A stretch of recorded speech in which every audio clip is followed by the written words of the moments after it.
옆구리에 늘 순정 만화를 끼고 살았던 소녀 감성, 그 감성에 비해 과하게 밝고 드센 성격, 떡잎부터 남달랐던 관종 새싹, 못하는 게 없지만 그렇다고 특출나게 잘하는 것도 없었던 어중간한 학생. 학창시절에 저는 이런 학생이었어요. 집에서 가장 가까운 인문계 고등학교를 진학을 하고 이런 질문을 매번 들었습니다. 넌 장래희망이 뭐야?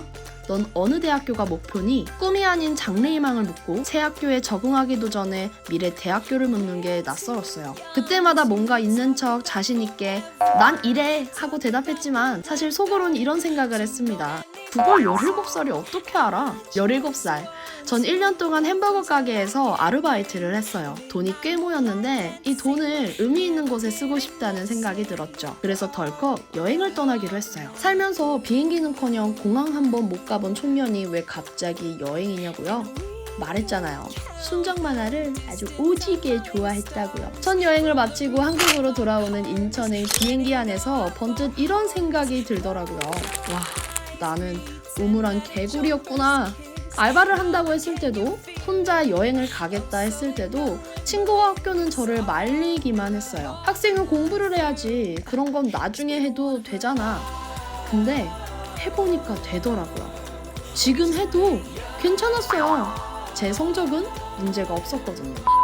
좋은 걸 찾았을 때 주변 사람에게 영업하고 싶은 마음 혹시 공감 가나요? 맛집을 찾거나 재밌는 드라마를 보거나 했을 때요. 저도 제가 겪은 새로운 세상을 친구들에게 알려주고 싶었어요. 학교에선 이런 걸 알려주지 않으니까요. 그래서 블로그를 개설하고 SNS를 만들기 시작했죠. 여행기와 여행 정보를 적어 사진과 함께 글을 올렸어요. 처음엔 관종이다 라는 소리를 들었고요. 심지어 애들을 선동한다고 교장실에 불려가기도 했어요. 하지만 그럴 때마다 전 잡초 같은 금잔디 마냥 굴하지 않고 계속해서 글을 올렸죠. 그러니 너무 신기하게도 처음엔 한두 명도 봐주지 않던 제 글에 몇천 명, 몇만 명의 사람들이 모여들었고 그렇게 전 19의 저의 첫 번째 책인 우물박 여고생을 출간하게 됩니다. 고등학생이 쓴 그것도 여행 에세이. 출간 전부터 많은 관심을 끌었고 이내 베스트셀러 등극, 그해 청소년 권장도서 선정, 팬사인회, 강연 등등등 19살인 저에게 정말 기적과도 같은 일이 펼쳐졌어요. 학교에 문제아였던 전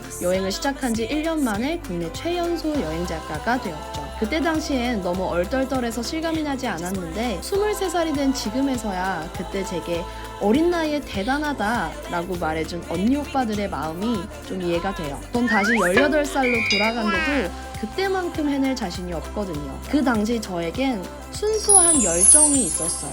그것도 아주 많이요. 사실 전 여행작가가 되어서야 이 세상에 여행작가라는 직업이 있다는 걸 알았습니다. 애초에 여행으로 돈을 벌 목적도, 작가가 되겠다는 목표도 없었거든요. 그냥 좋아서 했어요. 누가 시켜서 한 게 아니라, 해야 하니까 한 게 아니라 그냥 이 일이 너무 재밌으니까, 이 일이 너무너무 좋으니까, 그 아무런 대가를 바라지 않는 순수하고 예쁜 마음 덕에 저는 여행작가가 될 수 있었습니다. 행운이 뒤따른 것도 맞지만 그 행운을 만들고 쟁취한 것도 그때의 저였어요. 목적지에 무사히 가는 것도 중요하지만 그 목적지로 향하는 길목에서 무엇을 보고 느꼈는지도 아주 중요하답니다.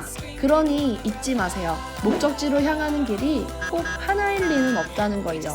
우리가 걸을 수 있는 길은 무수히 많고 지름길이 언제나 최선의 선택은 아닐 수도 있답니다.